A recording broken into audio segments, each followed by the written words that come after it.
Friends, कैसे हैं आप सभी लोग। स्वागत है आप सभी का मेरे यूट्यूब चैनल पर। आज हम आपके लिए लेकर के आए हैं UP TET, C TET, super TET व बिहार शिक्षक बोर्ड की दृष्टि से बाल विकास के 20 अति महत्वपूर्ण प्रश्नों को लेकर के, जो लगभग सभी प्रतियोगी परीक्षाओं में बाल विकास से पूछे जाते हैं। तो चलते हैं हमारे क्वेश्चन नंबर प्रथम की तरफ। तो पहला क्वेश्चन है, प्रायः बालक चलना किस वर्ष में सीख लेता है। तो उत्तर है लगभग 1.5 वर्ष में। जी हाँ, लगभग 1.5 वर्ष में। दूसरा क्वेश्चन है, शैक्षिक दृष्टि से बाल विकास की अवस्थाएं हैं। तो स्टूडेंट्स, शैक्षिक दृष्टि से बाल विकास की 3 अवस्थाएं होती हैं, किशोरावस्था, बाल्यावस्था व शैशवावस्था। अगला क्वेश्चन है, तीसरा क्वेश्चन है, बालक में सर्वप्रथम भय, क्रोध तथा प्रेम के संवेग विकसित होते हैं, यह कथन किसका है। तो भय, क्रोध तथा प्रेम के संवेग बालक में विकसित होते हैं, यह कथन सबसे पहले दिया था वाटसन ने। अगला क्वेश्चन है, प्रथम बाल निर्देशन केंद्र किसके द्वारा खोला गया था। तो प्रथम बाल निर्देशन केंद्र खोला गया था विलियम हिली के द्वारा। अगला क्वेश्चन है क्वेश्चन नंबर 5। क्वेश्चन नंबर 5 है, किसकी क्रियाशीलता का संबंध मनुष्य की पाचन क्रिया से भी होता है। तो मनुष्य की पाचन क्रिया से क्रियाशीलता का संबंध होता है अभिवक्य ग्रंथि का। अगला क्वेश्चन है क्वेश्चन नंबर 6। क्वेश्चन नंबर 6 है, वातावरण वह बाहरी शक्ति है जो हमें प्रभावित करती है, यह किसने कहा है। तो यह कथन था रॉस का। चलते हैं हमारे अगले प्रश्न की ओर। अगला प्रश्न, प्रश्न नंबर 7 है, बुद्धि परीक्षण निर्माण के जन्मदाता हैं। तो बुद्धि परीक्षण निर्माण के जन्मदाता माना जाता है अल्फ्रेड बिने को। अगला क्वेश्चन है क्वेश्चन नंबर 8। क्वेश्चन नंबर 8 है, ब्रजेश के अनुसार उत्तेजना भाग है। तो ब्रजेश के अनुसार उत्तेजना भाग है संवेगात्मक विकास का। जी हाँ स्टूडेंट, संवेगात्मक विकास का। चलते हैं अगले क्वेश्चन पर। अगला क्वेश्चन है, तर्क, जिज्ञासा तथा निरीक्षण शक्ति का विकास होता है की आयु पर। अर्थात तर्क, जिज्ञासा तथा निरीक्षण शक्ति का विकास किस आयु पर होता है। तो इसका सही आंसर है 11 वर्ष। जी हाँ स्टूडेंट, तर्क, जिज्ञासा तथा निरीक्षण शक्ति का विकास 11 वर्ष की आयु में होता है। चलते हमारे अगले प्रश्न पर। प्रश्न नंबर 10 है, निम्न में से कौन सा वंशानुक्रम का नियम नहीं है। तो वंशानुक्रम का जो नियम नहीं होता है वो है अभिप्रेरणा। चलते हैं हमारे अगले क्वेश्चन, क्वेश्चन नंबर 11 की तरफ।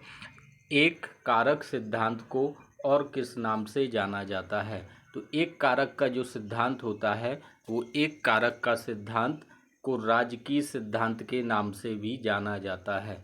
तो एक कारक के सिद्धांत को राजकीय कारक के सिद्धांत से भी जाना जाता है। चलते हैं अगले क्वेश्चन की ओर। क्वेश्चन नंबर 12 है, बुद्धि का सबसे पुराना सिद्धांत कौन सा है। जी हाँ स्टूडेंट्स, ये क्वेश्चन बार बार शिक्षक भर्ती परीक्षाओं में पूछा जाता है। बुद्धि का सबसे पुराना सिद्धांत कौन सा है। तो बुद्धि का सबसे पुराना सिद्धांत एक कारक का सिद्धांत है। जी हाँ स्टूडेंट्स, बुद्धि का सबसे पुराना सिद्धांत एक कारक का सिद्धांत है। चलते हैं हमारे अगले क्वेश्चन, क्वेश्चन नंबर 13 की तरफ। क्वेश्चन नंबर 13 है, बुद्धि का द्विकारक का सिद्धांत किसने दिया था। तो बुद्धि का द्विकारक का सिद्धांत दिया था स्पीयरमैन ने। जो बुद्धि का एक कारक का सिद्धांत था वो अल्फ्रेड बिने ने, और बुद्धि का द्विकारक का सिद्धांत स्पीयरमैन ने दिया था। चलते हैं अगले क्वेश्चन की ओर। अगला क्वेश्चन है, स्पीयरमैन कहाँ के निवासी थे। स्पीयरमैन कहाँ के निवासी थे। तो स्टूडेंट्स, स्पीयरमैन फ्रांस के निवासी थे। स्पीयरमैन फ्रांस के निवासी थे। अगला क्वेश्चन है, स्पीयरमैन पहले किस विषय के प्रोफेसर थे। क्वेश्चन नंबर 15 है, स्पीयरमैन पहले किस विषय के प्रोफेसर थे। तो इसका सही आंसर, स्पीयरमैन पहले सांख्यिकी विषय के प्रोफेसर थे और बाद में वो मनोविज्ञान के प्रोफेसर बने। पहले सांख्यिकी विषय के प्रोफेसर थे, उसके बाद मनोविज्ञान के प्रोफेसर बने। अगला क्वेश्चन है हमारा, स्पीयरमैन ने बुद्धि का संबंध किससे बताया है। स्पीयरमैन ने बुद्धि का संबंध किससे बताया है। तो स्पीयरमैन ने बुद्धि का संबंध चिंतन से बताया है। जी हाँ स्टूडेंट्स, स्पीयरमैन ने बुद्धि का संबंध चिंतन से बताया है। चलते हैं हमारे अगले क्वेश्चन, क्वेश्चन नंबर 17 की तरफ। क्वेश्चन नंबर 17 है, बालकों के भाषाई विकास का क्रम क्या है? बालकों के भाषाई विकास का क्रम पहला होता है रोना, दूसरा होता है बबलाना और तीसरा होता है हाव भाव। तो ये बालक के विकास का क्रम होता है। चलते हमारे अगले क्वेश्चन नंबर 18 की तरफ। तो क्वेश्चन नंबर 18 है, बालक किस उम्र में वाक्यों द्वारा अपनी बात को कह पाता है? तो इसका जो करेक्ट आंसर है वो है 5 वर्ष की उम्र में। 5 वर्ष की उम्र में बालक वाक्यों द्वारा अपनी बातों को कहना शुरू कर देता है। चलते हमारे क्वेश्चन नंबर 19 की तरफ।